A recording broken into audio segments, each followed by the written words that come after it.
आता 302 लागू आहे, पण आपल्या शिरूरमध्ये लोक आंदोलन करत आहेत. 302 लागू आहे. 302 कुठं लागू आहे? विकास कामाबाबत 302 हो. म्हणजे काय? आपले मला त्याचा अर्थ सांगावं. आम्ही भेटलो, एक 2-3 महत्त्वाचे प्रश्न होते. एक पहिला प्रश्न, नारायणगडाची 4 हेक्टर 63 जमीन ही गायरान क्षेत्रामध्ये येते, म्हणजे सरकारी जमीन येते. ती सरकारी जमीन गड नेमका सरकारी जमिनीत येतोय, तर ती जमीन आमच्या नारायणगडाच्या ट्रस्टच्या नावावर करावी बाबांच्या, आणि त्या बदल्यात नारायणगडाची भरपूर अशी जमीन त्याच गावात, कोंडूळ याच गावात आहे, कोंडूळ याच गावात आहे, ती कोंडूळची जमीन ही शासनाच्या नावावर करावी, अशा प्रकारची एक मागणी आहे. दुसरी मागणी आमची ही राहिलेली आहे की आता शासनाने गाळ म्हणजे गाळ काढण्याचं धोरण घेतलेलं आहे. त्याच्यामध्ये आमच्या काही प्रकल्पातला, विशेषतः मेहकरी, त्याच्यानंतर कडी, कडा, रुटी आणि सिंदफाना शिरूर तालुक्याचा, एवढ्या प्रकल्पातला गाळ हा आम्हाला त्या ठिकाणी काढायचा आहे. अशा प्रकारचं आमचं प्लॅनिंग जिल्हाधिकारी महोदयांना आम्ही त्या ठिकाणी सांगितलेलं आहे.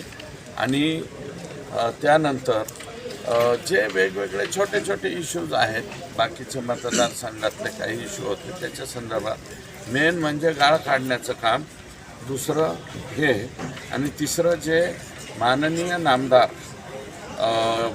भाई नाईक साहेब यांनी जी बैठक आमची घेतली वन खात्याच्या आणि वन्यजीवच्या बाबतीमध्ये, नायगाव मयूर अभयारण्याच्या बाबतीत, कारण बिबटसुद्धा बाहेर निघतोय, याच्या बाबतीमध्ये जे गिरीपुष्प आहे ग्लेरिसिरिया, त्याचं समूळ नष्ट करण्यासाठीचे प्रस्ताव हे लवकरात लवकर त्या ठिकाणी पाठवावे. बेदरवाडी, त्याच्यानंतर शिरूरच्या तिथल्या गायरानाचा प्रश्न आणि श्रृंगेरी देवीसारख्या प्रश्न, अशा प्रकारचे जे काही प्रश्न आहेत त्या प्रश्नाच्या संदर्भात आम्ही आज या ठिकाणी मीटिंग घेतली आणि जिल्हाधिकारी महोदय त्याच्या बाबतीतले प्रस्ताव लवकरात लवकर राज्य सरकारकडे पाठवते. हे बघा, मी आज त्याच्यावरती काहीच बोलणार नाही. मला वाटतं आज मस्साजोगला त्या ठिकाणी बैठक चालू आहे आणि तुम्ही आता 1 to 1 किंवा एकही प्रश्न मला विचारू नका.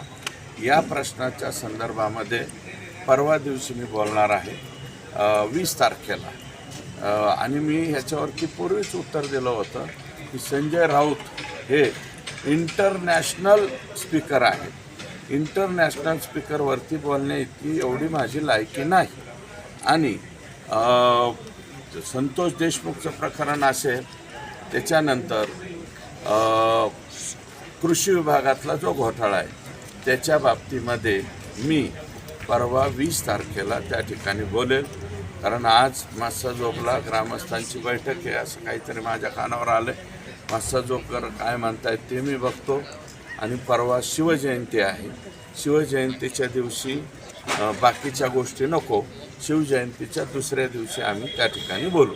बघा, किरकोळ कारकोळ आंदोलन हे ते सगळीकडे चालू असतात. प्रत्येक आंदोलनाकडं आणि याच्याकडे एवढं लक्ष देत जाऊ नका, अशी आमची विनंती आहे तुम्हाला. ज्यांच्या विरोधात नाका आहे त्यांच्या विरोधात मला त्याच्यावरती बोलू नका. मी काय सांगितलेलं आहे, जरांगे पाटील हे आमचं दैवत आहे, आणि दैवत जरी काही चुकून बोललं किंवा ते माझ्यावरती रागावून बोलले म्हणून मी त्यांच्या विरोधात काहीच बोलणार नाही. देश विदेशातील प्रत्येक घडामोडींचे लाईव्ह अपडेट मिळवण्यासाठी आता साम टीव्हीच्या सर्व सोशल मीडिया प्लॅटफॉर्मला लाईक, फॉलो आणि सबस्क्राईब करा. तसंच सर्व नोटिफिकेशनसाठी बेल आयकॉन प्रेस करायला विसरू नका.